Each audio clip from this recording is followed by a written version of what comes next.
Bienvenidos. Hoy nos adentramos en la fatal arrogancia de Hayek. En el capítulo 9, la religión y los guardianes de la tradición. Ajá. Lo que más me fascina de esta parte es cómo Hayek nos lleva a cuestionar la base misma del orden social. Examina cómo la moral, la religión, la libertad individual, incluso la propiedad privada están intrínsecamente conectadas. Exacto. Al leer esto me impactó la idea de la selección natural aplicada a la moral. ¿Verdad? No es un concepto puramente biológico. Claro. Y ahí está la genialidad de Hayek. Ajá. Él argumenta que la moralidad, ese pilar de cualquier sociedad, no fue un diseño, sino que evolucionó. Evolucionó. Sí, como las especies, a través de un proceso de selección. Espera, la supervivencia del más apto, pero aplicada a sociedades. Exacto. No a individuos. Sí. Hayek plantea que los grupos que se adhirieron a ciertos códigos morales prosperaron. Aunque no entendieran el porqué. Exactamente. Superaron otros grupos y así se expandieron esas tradiciones morales. O sea, nuestra moral podría ser más inteligente que nuestro razonamiento individual. Totalmente. Y Hayek lo conecta con el desarrollo del orden extendido. El orden extendido. Sociedades complejas que van más allá de pequeños grupos. Ya veo. Esta evolución espontánea de la moral, moldeada por el éxito del grupo, no por el intelecto individual, fue esencial para que la humanidad alcanzara esa complejidad. Interesante, ¿verdad? Y en este contexto, ¿qué papel juega la religión? Buena pregunta. Me imagino que Hayek no la ve como simples creencias arbitrarias. Para nada. Él la veía como un vehículo crucial, aunque a menudo malinterpretado. Para la transmisión de estos códigos morales beneficiosos. Códigos morales beneficiosos. Sí, él argumenta que las religiones exitosas, aunque sus doctrinas no siempre fueran racionalmente justificables, promovieron valores que llevaron al florecimiento de las sociedades. ¿Tienes algún ejemplo concreto de esto? Claro.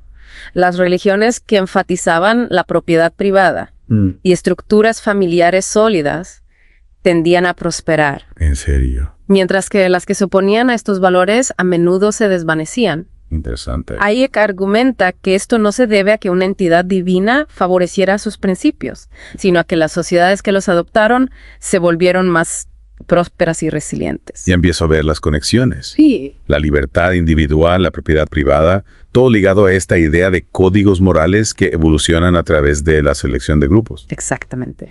Pero ¿cómo se llega de ahí a algo tan complejo como el libre mercado? Ahí es donde entra el concepto de orden espontáneo. Hayek creía que al respetar la libertad individual y la propiedad privada, se crean las condiciones para que surjan sistemas complejos y autoorganizados. ¿Autoorganizados? Sí. O el mercado es un ejemplo perfecto.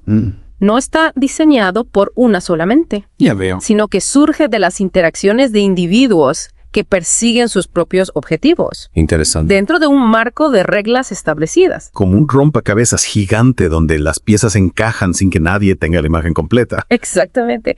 Y Hayek creía que este orden espontáneo, impulsado por la libertad individual y guiado por estos códigos morales evolucionados, era mucho más eficaz para asignar recursos y generar prosperidad que cualquier sistema planificado centralmente. Fascinante. Hemos pasado de los orígenes de la moral sí. al papel de la religión. Ajá. Y ahora a la libertad individual y el libre mercado. Y sí. Todo parece fluir en la visión de Hayek. Así es. Él argumenta que nuestra civilización, con sus complejidades, descansa sobre tradiciones morales que evolucionaron a través de un proceso. Un proceso. Mucho más grandioso y menos intencional de lo que podríamos imaginar. Mucho para procesar. ¿Qué significa todo esto para nosotros?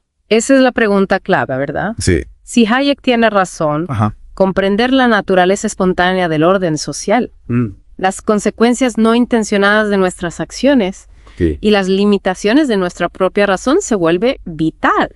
Sí, no podemos diseñar el camino a una sociedad mejor. Ya veo. Debemos apreciar y nutrir las fuerzas complejas, a menudo invisibles, que ya sustentan nuestro mundo. Me hace pensar. Sí. Si constantemente intentamos imponer nuestros diseños racionales, algo tan complejo como la sociedad, nos estamos perdiendo el panorama general. Ha estado en el clavo. ¿Recuerda cómo Hayek argumentó que estos códigos morales a menudo se difundían a través de las religiones? Religiones. Sí, incluso si la gente no comprendía el razonamiento abstracto detrás de ellos. Es cierto.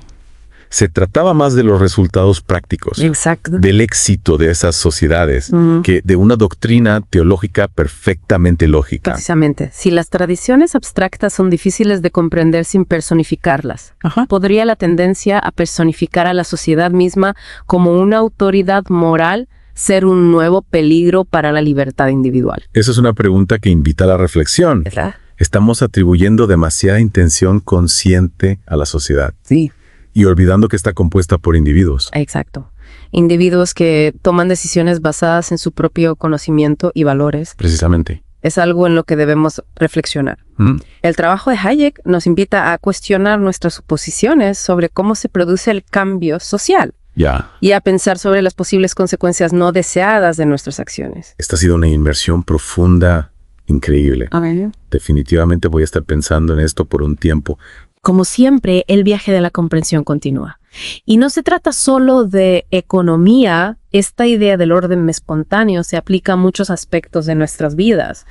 Piensen en el lenguaje, por ejemplo. Nadie se sentó y diseñó el inglés o el español o el mandarín. Cierto. Evolucionaron con el tiempo a través de las interacciones e innovaciones de muchísimas personas. Es verdad, es como un proceso constante de prueba y error, refinamiento y adaptación.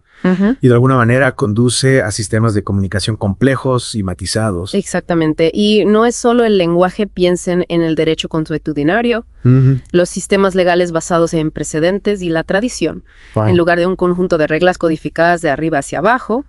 Es otro ejemplo de cómo el orden puede surgir espontáneamente de las interacciones de las personas durante largos periodos. Entonces, lo que Hayek sugiere es que a menudo subestimamos el poder de estos procesos evolutivos de abajo hacia arriba. Sí. Que nuestros intentos de diseñar racionalmente o controlar sistemas complejos podrían ser contraproducentes. Precisamente creía que a menudo caemos presas de lo que él llamó la fatal arrogancia. La fatal arrogancia. La arrogancia de creer que podemos comprender y controlar completamente sistemas que son mucho más complejos de lo que nuestras mentes individuales pueden comprender. Es como intentar microgestionar una colonia de hormigas. Exactamente. Puedes pensar que estás mejorando las cosas, pero es probable que estés interrumpiendo un sistema que funciona bien por sí solo. Esa es una analogía perfecta, y esto nos devuelve a la importancia de la tradición. Hayek argumentó que las tradiciones, esas costumbres y creencias aparentemente obsoletas, a menudo encarnan un tipo de conocimiento que ha sido probado y refinado durante generaciones. No siempre se articula o se explica fácilmente, pero está integrado en la estructura misma de nuestras instituciones y prácticas. Entonces, no deberíamos ser tan rápidos en descartar las tradiciones como simplemente irracionales u obsoletas. Exacto. Podrían contener información valiosa que no hemos comprendido completamente. Absolutamente. Piensen en las tradiciones que rodean la propiedad privada, por ejemplo. Pueden parecer arbitrarias a primera vista. Pero Hayek argumentaría que han evolucionado durante siglos porque proporcionaron un marco para la cooperación pacífica, el crecimiento económico y el florecimiento individual. Es como un conjunto de reglas que nos permite navegar un juego complejo sin necesidad de comprender cada detalle de cómo funciona. Precisamente, y no se trata solo de eficiencia económica. Estas tradiciones a menudo también tienen dimensiones morales, dan forma a nuestros valores, nuestro sentido de responsabilidad y nuestra comprensión del bien y del mal. Esto me hace pensar en todos esos llamados a un cambio social radical, a una revisión completa de los sistemas existentes basados en algún ideal abstracto. Hayek está diciendo que deberíamos ser más cautelosos con tales intentos. Ciertamente creía que deberíamos abordar tales esfuerzos con una buena dosis de humildad. Argumentó que los sistemas sociales complejos no son máquinas, que simplemente podemos rediseñar a voluntad, son más como ecosistemas con intrincadas redes de partes interconectadas. Entonces manipular una parte del sistema puede tener consecuencias no deseadas para el conjunto. Exactamente. Y esas consecuencias suelen ser difíciles de predecir o controlar. Eso no quiere decir que todo cambio sea malo, por supuesto. Pero Hayek creía que el cambio social exitoso tiende a ser evolutivo y enraizado en una comprensión de las tradiciones e instituciones existentes. Es como la diferencia entre intentar forzar a una planta a crecer en una dirección determinada y proporcionarle las condiciones adecuadas para que florezca de forma natural. Otra gran analogía. Hayek creía que deberíamos centrarnos en fomentar las condiciones para que surja el orden espontáneo en lugar de intentar imponer nuestros propios planos a la sociedad. Todo esto es increíblemente perspicaz, pero debo admitir que también es un poco inquietante si no podemos controlar o predecir completamente el curso de la evolución social. No nos deja eso sintiéndonos un poco impotentes. Esa es una reacción natural, pero recuerden, Hayek no está diciendo que estemos completamente a merced de fuerzas ciegas. Creía que los individuos todavía juegan un papel crucial en la configuración del curso de los acontecimientos, es solo que sus acciones tienen lugar dentro de este marco más amplio de orden espontáneo, tradición y consecuencias no deseadas. Entonces no se trata de abandonar la razón o la responsabilidad individual, sino de comprender los límites de nuestro conocimiento y la compleja interacción entre las acciones individuales y las estructuras sociales emergentes. Precisamente, y esta creo es una de las ideas más profundas del trabajo de Hayek, nos desafía a reexaminar nuestras suposiciones sobre cómo ocurre el cambio social y a pensar cuidadosamente sobre las posibles consecuencias no deseadas de nuestras acciones. Estoy empezando a entender por qué este libro se llama La fatal arrogancia. Ajá. La creencia de que podemos controlar completamente los sistemas complejos podría ser la ilusión más peligrosa de todas. Has dado en el clavo. Y esto nos lleva a otro punto importante, el papel del conocimiento en la sociedad. Me intriga. ¿Cómo ve Hayek la relación entre el conocimiento y el orden social? Ahí es donde las cosas se ponen aún más interesantes. Hayek creía que el conocimiento en la sociedad está inherentemente disperso y fragmentado. Ningún individuo o institución posee todo el conocimiento necesario para planificar o administrar eficazmente una economía o un sistema social complejos. Entonces es como un rompecabezas gigante en el que las piezas de conocimiento están dispersas entre millones de individuos. Exactamente. Y Hayek argumentó que el mercado con su sistema de precios, ganancias y pérdidas actúa como una especie de mecanismo de descubrimiento, permite a los individuos coordinar sus acciones y utilizar su conocimiento disperso de una manera que ningún planificador central podría esperar lograr. Entonces el mercado no se trata solo de comprar y vender, sino de recopilar y procesar grandes cantidades de información sobre las necesidades, deseos y capacidades de muchísimas personas. Yo tienes. Es como una computadora gigante descentralizada que se ajusta constantemente a las condiciones cambiantes e incorpora nueva información. Entonces, Hayek está diciendo que la planificación central falla no porque los planificadores sean malas personas, sino porque simplemente no pueden acceder o procesar la gran cantidad de conocimiento disperso necesario para tomar decisiones efectivas. Precisamente están tratando de resolver un problema que es computacionalmente intratable, como podría decir un científico informático. El mercado, con su aparente caos e imprevisibilidad, es en realidad una forma más eficaz de utilizar el conocimiento disperso que existe en la sociedad. Es un ejemplo clásico de cómo el orden espontáneo puede superar incluso los intentos de planificación central mejor intencionados. Esto me hace pensar en el papel de la libertad individual en todo esto, si el conocimiento está tan disperso. ¿No significa eso que la libertad individual es esencial para una sociedad funcional? Has tocado un punto crucial. Hayek creía que la libertad individual no era solo un imperativo moral, sino también una necesidad práctica para una sociedad próspera, y adaptable argumentó que la libertad permite a los individuos experimentar, innovar y descubrir nuevos conocimientos que luego benefician a todo el sistema. Entonces es como un circuito de retroalimentación donde la libertad individual conduce al descubrimiento de nuevos conocimientos, lo que luego conduce a una sociedad más próspera y adaptable, lo que a su vez refuerza la importancia de la libertad individual. Precisamente, y esto nos devuelve la idea del orden extendido. Hayek argumentó que el orden extendido a la cooperación humana, con sus vastas redes de comercio, especialización e innovación, solo es posible gracias a la libertad individual y al conocimiento disperso que libera. Esto me hace pensar en aquellos críticos que argumentan que el libre mercado conduce a la desigualdad y la explotación. ¿Cómo respondería Hayek a esas preocupaciones? Esa es una gran pregunta. Hayek reconoció que el mercado no garantiza resultados iguales para todos, pero argumentó que el enfoque en la igualdad de resultados a menudo distrae de la cuestión más importante, el nivel general de prosperidad y oportunidad disponible para todos. Entonces, en lugar de obsesionarnos con quién tiene más o menos, deberíamos centrarnos en crear un sistema que eleve el nivel de vida de todos. Exactamente. Hayek creía que el mercado, al fomentar la innovación y la competencia, crea un sistema dinámico donde todos tienen el potencial de beneficiarse, incluso si esos beneficios no se distribuyen de manera uniforme. Diría que una marea creciente levanta todos los barcos, por así decirlo. Precisamente, y también señalaría que los intentos de imponer la igualdad de resultados a menudo conducen a consecuencias no deseadas como la reducción de los incentivos para la innovación, el estancamiento económico e incluso la erosión de la libertad individual. Esto me está haciendo repensar toda mi comprensión de la justicia social. Tal vez la verdadera justicia social se trata de crear un sistema en el que todos tengan la oportunidad de prosperar, en lugar de intentar diseñar una distribución predeterminada de la riqueza. Estás empezando a comprender la esencia del pensamiento de Hayek. Creía que una sociedad centrada en la libertad individual, el orden espontáneo y la utilización del conocimiento disperso finalmente crearía más prosperidad y oportunidades para todos que una sociedad obsesionada con la igualdad de resultados. Esta ha sido una conversación increíblemente estimulante. Estoy empezando a ver el mundo bajo una luz completamente nueva, pero debo admitir que todavía tengo algunas preguntas sobre las implicaciones prácticas de todo esto. Por ejemplo, ¿qué pasa con el papel del gobierno en una sociedad hayekiana? Está abogando por una ausencia total de intervención gubernamental. Esa es una excelente pregunta y una que profundizaremos en la siguiente parte de nuestra inmersión. Estoy ansioso por escuchar más.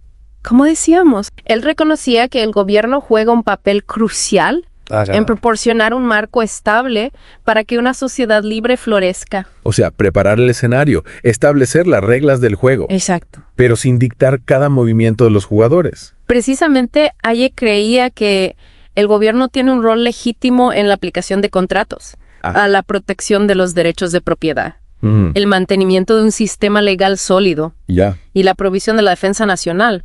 Estas son funciones esenciales que crean un entorno estable y predecible para que individuos y empresas prosperen. Es como construir los cimientos de una casa. Necesitas una base sólida para sostener el resto de la estructura. Pero eso no significa que debas microgestionar el diseño interior o decirle a la gente cómo vivir sus vidas. Una analogía brillante. Hayek creía que cuando el gobierno va más allá de estas funciones e intenta planificar o controlar centralmente la economía, a menudo hace más daño que bien. Sí, interrumpe el orden espontáneo del mercado, distorsiona las señales de precios y ahoga la innovación. Hayek creía que la intervención excesiva del gobierno, incluso con buenas intenciones, a menudo crea una cultura de dependencia. Dependencia. Sí, y sofoca las fuerzas que generan prosperidad para todos. Me hace pensar en esos debates sobre la renta básica universal o la atención médica fuertemente subsidiada. Hayek los vería como problemáticos desde esta perspectiva. Hayek era generalmente escéptico de los programas sociales a gran escala. A gran escala. Sí, y planificados centralmente. Ya veo. Argumentaría que a menudo no tienen en cuenta el conocimiento disperso y las circunstancias individuales de las personas a las que están destinados a ayudar. Entonces, él preferiría enfoques más descentralizados. Sí. Y basados en el mercado para abordar los problemas sociales. Muy posiblemente, Hayek creía que las soluciones a los problemas sociales tienen más probabilidades de ser efectivas. Efectivas. Sí, cuando surgen de abajo hacia arriba, a través de las acciones voluntarias de individuos y comunidades, en lugar de ser impuestas de arriba hacia abajo por una autoridad central. Esto realmente desafía mis oposiciones sobre el papel del gobierno. ¿Verdad? Estoy empezando a ver cómo las ideas de Hayek ofrecen una forma diferente de pensar sobre cómo crear una sociedad próspera. Esa es la belleza de interactuar con ideas desafiantes. Sí. Nos obligan a salir de nuestras zonas de confort y reconsiderar nuestras suposiciones. Esta ha sido una inversión profunda. He descubierto tanto terreno.